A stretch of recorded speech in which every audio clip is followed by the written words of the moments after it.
तो एक बार मीशो इंडिया ने सभी को फिर से चौंका दिया है और एक ऐसा आंकड़ा इंडिया के सामने रखा है जो कि जितने भी कॉमर्स प्लेयर हैं इंडिया में वो सोचने को मजबूर होंगे, चाहे वो अमेजन हो, फ्लिपकार्ट हो या कोई other e commerce market place हो, क्योंकि मीशो लगातार कुछ ऐसा कर रहा है जो कि बहुत यूनिक है। और इंडिया में जो मीशो की ग्रोथ है उसमें 400% से ज़्यादा बढ़ोतरी हुई ऑर्डर्स में, और वो भी 5 जून को। मीशो ने एक आंकड़ा पेश किया है जिसमें ये बताया गया है कि महा इंडियन सेविंग सेल 5 जून को स्टार्ट हुई थी और 5 जून को ही मीशो को लगभग 5.35 मिलियन ऑर्डर आए सिर्फ और सिर्फ 24 घंटे में।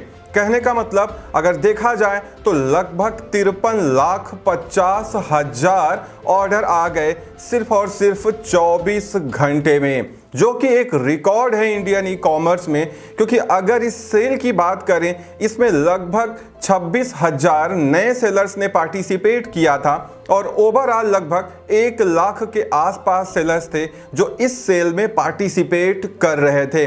अगर आपने भी मीशो की इस सेल में पार्टिसिपेट किया होगा तो आपको जरूर कुछ ग्रोथ देखने को मिली होगी। इसमें यह बताया गया कि मीशो को लगभग 20,000 प्लस पिन कोड से ऑर्डर रिसीव हुए, चूंकि 1 लाख के आसपास सेलर्स इसमें पार्टिसिपेट कर रहे थे।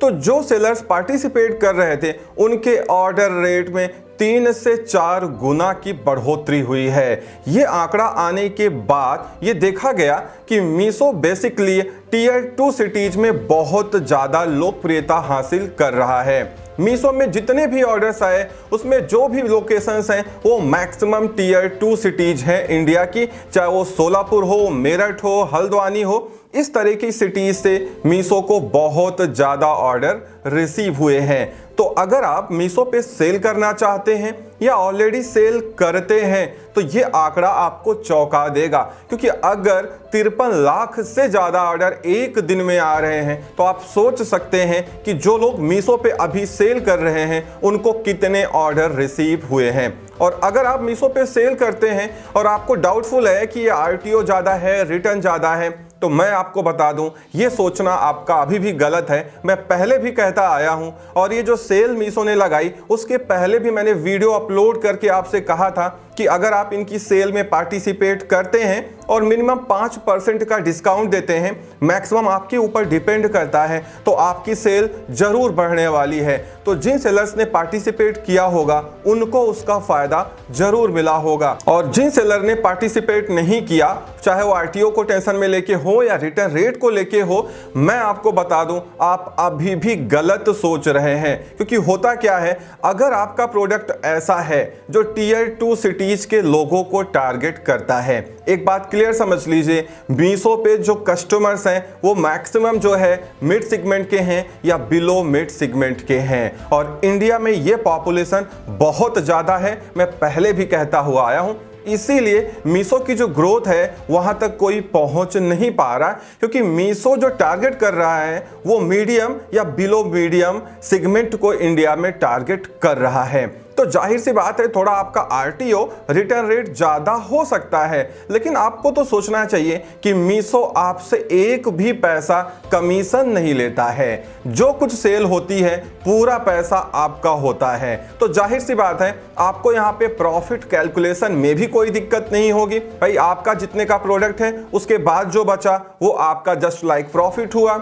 इसीलिए जब आप मीशो पे सेल करें तो थोड़ा सा जो सेल प्राइस है वो 5-10% पहले ही बढ़ा के चलें, जिससे जो आपके RTO बीच में बढ़ जाते हैं या कस्टमर रिटर्न या कोरियर रिटर्न आता है उसमें जो पैकिंग का खर्चा जा रहा है 20 रुपए 30 रुपए पर रिटर्न, वो आपका मैनेज हो जाए। तो उससे क्या होगा, आप मीशो पे कभी भी लॉस में नहीं जाएंगे, आपको हमेशा मीशो में प्रॉफिट होगा। और जो इस फार्मूला को अपनाया है मीशो पे वो आज बहुत ऑर्डर मीशो पे रिसीव कर रहा है। क्योंकि अगर आप मीशो पे सेल करते हैं या सेल करना चाहते हैं और आपका जो प्रोडक्ट रेंज है, जो प्रोडक्ट है वो टियर 2 सिटीज को लेके है, या यूं कहें इंडिया की जो मिड सेगमेंट पॉपुलेशन है या बिलो मिड सेगमेंट पॉपुलेशन है उनके लिए है, तो जरूर आपको मीशो पे सेल करना चाहिए, क्योंकि मीशो पे आपको ऐसे कस्टमर बहुत सारे मिल जाएंगे। हाँ, एक बात तो तय है कि मीशो पे प्रीमियम कस्टमर नहीं है, खासकर जो टियर 1 सिटीज से बिलोंग करते हैं, क्योंकि वो कस्टमर ज्यादातर अमेजन या फ्लिपकार्ट से परचेजिंग करना पसंद करते हैं।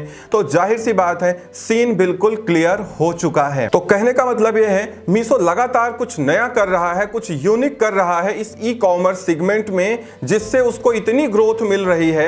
और अगर आप मीशो पे सेल नहीं करते हैं, अभी भी कंफ्यूज हैं, तो आप आज ही मीशो पे सेल करना स्टार्ट कर दीजिए। अगर आपने सही पॉलिसी बनाई, जैसा मैं बताता हुआ आया हूं, आप मेरी सारी मीशो की वीडियोस देख सकते हैं, आपको आइडिया लग जाएगा कि मीशो का सेलिंग फार्मूला क्या है। तो अगर आप सेलिंग फार्मूला समझ गए तो मीशो से आप बहुत ज्यादा पैसा अर्न कर पाएंगे as compared to other e commerce market places, क्योंकि मोस्ट ऑफ द प्रोडक्ट्स जो आप लोग सेल करते होंगे आई थिंक वो मिड सेगमेंट को ही टारगेट करते हैं। इस तरीके से मीशो लगातार नए पे नए रिकॉर्ड बनाता हुआ जा रहा है और आई होप आगे भी मीशो ऐसा करता जाएगा, क्योंकि जब से मीशो ने 7 डेज में पेमेंट देना स्टार्ट किया है और साथ में 0 पेनाल्टी कर दिया है, तब से बहुत सारे सेलर्स जो पहले अकाउंट बंद कर चुके थे या लिस्टिंग्स को डीएक्टिवेट कर चुके थे, वो अगेन मीशो पे सेल करने लगे हैं, क्योंकि ये आपके लिए बहुत प्रॉफिटेबल है। 7 दिन के बाद पेमेंट आ जाना और कोई पेनाल्टी नहीं होना, आरटीओ का कोई पैसा नहीं लगता। अगर आपका जो ऑर्डर गया है वो रास्ते से रिटर्न हो रहा है, आरटीओ है, रिटर्न टू ओरिजिन है, तो आपको एक भी पैसा मीशो को नहीं देना होता है जब तक कि कस्टमर रिटर्न ना कर रहा हो। तो ये सब कुछ चीजें ऐसी हैं जो मीशो पे सेलर्स को भी अट्रैक्ट कर रही हैं, क्योंकि मीशो की जो प्राइसिंग है, जो सेल प्राइसिंग है वो कम है। यहाँ पे जो प्रोडक्ट बिकते हैं वो अमेजॉन, फ्लिपकार्ट, बाकी ई कॉमर्स मार्केट प्लेसेस के कंपेरिजन में सस्ते होते हैं, इसीलिए यहाँ पे लगातार ट्रैफिक बढ़ती जा रही है। और आई होप आगे भी ऐसा चलता जाएगा, क्योंकि अब मीशो इससे प्रॉफिट भी अर्न कर रहा है। और कहीं ना कहीं मीशो ने अपना एक ऐसा फॉर्मूला बनाया है जो सारी ई कॉमर्स कंपनीज को सोचने पे मजबूर कर रहा है, चाहे वो अमेजन हो, चाहे वो फ्लिपकार्ट हो या कोई other e commerce market place हो। सभी लोग ये सोच रहे हैं, ये देख रहे हैं कि मीशो इस तरीके से अगर इंडिया में काम कर रहा है तो एक बड़ा कस्टमर बेस वो मीशो की तरफ शिफ्ट हो सकता है। इसीलिए सबकी नजर इस समय मीशो पे बनी हुई है। देखते हैं फ्यूचर में क्या होता है। तो इस वीडियो में इतना ही। उम्मीद करता हूं वीडियो पसंद आई होगी। Thank you so much for watching.